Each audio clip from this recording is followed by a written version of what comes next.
پردہ میں رہ کر بیڈمنٹن وغیرہ کھیل سکتے ہیں، جی کھیل سکتے ہیں، لیکن مردوں کے سامنے نہ کھیلیں. خواتین انڈور گیم کھیلیں، اور ان کے لیے حکومت کو بھی چاہیے انڈور گیمز کا انتظام کرے. آج کل گھر بہت چھوٹے چھوٹے ہوتے ہیں، صحتیں خراب ہو رہی ہیں. پہلے زمانے میں تو گاؤں میں گھر اتنے بڑے بڑے ہوتے تھے، خواتین کی واکنگ اچھی خاصی ہو جاتی تھی، پھر سیڑھیوں پہ چڑھنا اترنا، ادھر جانا ادھر جانا. گاؤں دیہاتوں میں تو بہت ان کی فزیکل ایکٹیویٹی بہت ہوتی ہے.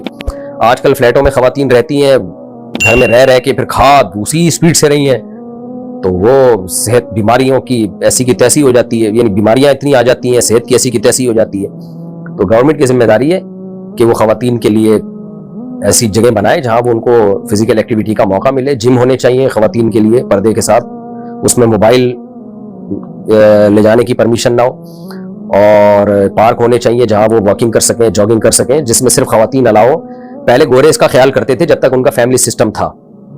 میں کسی کنٹری میں گیا، مجھے یاد نہیں، شاید آسٹریلیا میں، وہ پرانے دور کے گوروں کے پارک بنے ہوئے ہیں جس میں صرف خواتین کو اور چھوٹے بچوں کو اجازت تھی. یعنی گورے بھی کسی زمانے میں غیرت مند ہوا کرتے تھے کہ وہ پارک صرف خواتین کے لیے تھے، کہ خواتین یہاں جاگنگ کریں گی، کسی مرد کا داخلہ یہاں ناجائز ہے. اب تو چونکہ ان کا خاندانی نظام ہی تباہ و برباد ہو گیا، اب تو مرد اور عورت کا فرق ہی ختم ہوتا جا رہا ہے، پتہ ہی نہیں چلتا ہے کمبخت ہی ہے، شی ہے، کیا ہے. تو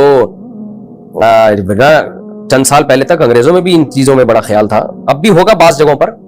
تو لیکن ہم ایک مسلم کنٹری میں رہتے ہیں، یہاں گورنمنٹ کی ذمہ داری ہے کہ جب بھی کوئی نقشہ پاس ہو کسی ریزیڈینشل ایریا کا، تو اس میں جیسے مسجد ہوتی ہے، جیسے کوئی پارک ہوتا ہے، تو اس میں وہاں یہ بھی ہو کہ بھئی خواتین کے لیے بالکل الگ. لوگ بناتے ہیں فیملی پارک، فیملی پارک الگ چیز ہے.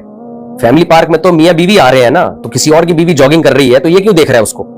تو وہ پارک ہی صرف لیڈیز کے لیے ہو، چھوٹے بچے اور لیڈیز، اس میں مردوں کا داخلہ ہی غلط ہو اور پورا کورڈ ہو، تو تاکہ وہ اپنی فزیکل ایکٹیویٹی وہاں پہ کر سکیں. ورنہ یہ بیماریوں سے جو حال آج کل ہو رہا ہے، شوگر، بلڈ پریشر اور بہت زیادہ مسائل کھڑے ہو گئے ہیں. اور جن کو جم جانا ہوتا ہے وہاں جم کا ماحول ایسا بےہودہ ہوتا ہے، وہاں اچھی بھلی پردے دار خواتین جا کے خراب ہو جاتی ہیں. تو اس لیے ایسی چیزوں کا، اور دیندار لوگوں کو چاہیے ایسی چیزوں میں خود آگے بڑھیں.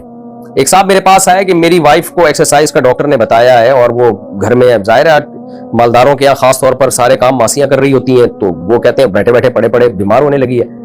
تو جم جو ایسے ہوتے ہیں اس میں کو ہوتے ہیں، اس میں لڑکے بھی آ رہے ہیں. میں نے کہا آپ کو اللہ نے پیسہ دیا، آپ جم بناؤ ایک، یا چندہ کر کے یا لوگوں سے کلیکشن کر کے، بھائی ہم اپنے علاقے میں خود اپنی پردہ خواتین کے لیے ایک جم بنا لیتے ہیں. ہم اس کو بے شک سورس آف انکم بنا لیں آپ. پھر سورس آف انکم بنانا ہے تو پھر چندے پہ نہیں ہو، پھر وہ شرکت پہ ہو اور اپنا پیسہ انویسٹ کریں. اور اگر سورس آف انکم نہیں ہے یا آپ کے پاس اتنے پیسے نہیں ہیں تو پھر چندہ کر کے ایک بنا لیں بھائی، کہ بھائی سب محلے والوں کی ایک ضرورت ہے، خواتین اور بچوں کے لیے ایک الگ ایسی جگہ بن جائے. تو اس طرح محلے والوں کو محلے کی سطح پہ یہ چیزیں اپنے علاقوں کے لیے خود سوچنی چاہیے. سوچتے نہیں ہیں، بس آج کل گورنمنٹ پہ ڈالا ہوا ہے، گورنمنٹ پھر کہاں کرتی ہے.